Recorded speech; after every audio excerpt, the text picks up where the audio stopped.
పెద్ద పెద్ద ప్రొడ్యూసర్లు ఏమేమో అనుకుంటారు. ఇక్కడ నుంచి మా రామ్ చరణ్ కొత్తగా సినిమాలు తీస్తాడు. మీరు తీస్తేనే అవుతుందా? మేము తీయలేమా?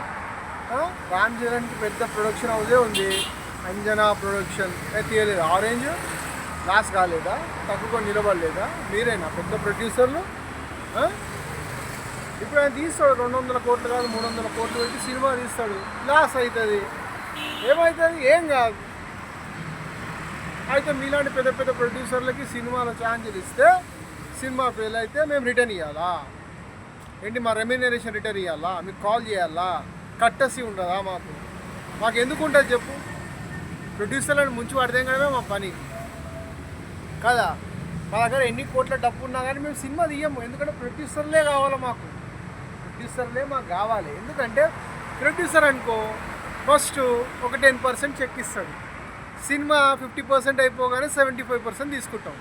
దాని తర్వాత ఇంక 30% ఏమైనా ఉంది అంటే అది ఇప్పుడు ఏమంటామంటే ప్రాఫిట్లో చూసుకుందాం. సినిమా షేర్లో ఎంత వస్తే అంత 10% 2% అని చూసుకుందాం. మరి లాస్ అయితే, సినిమా ఫ్లాప్ అయితే డిస్ట్రిబ్యూటర్ కాదు, ప్రొడ్యూసర్ అడక్క తిన్నా మేము తిరిగి చూడం. అది మా స్ట్రాటజీ. అర్థమైందా? ఇంటర్వ్యూలు ఇస్తారు.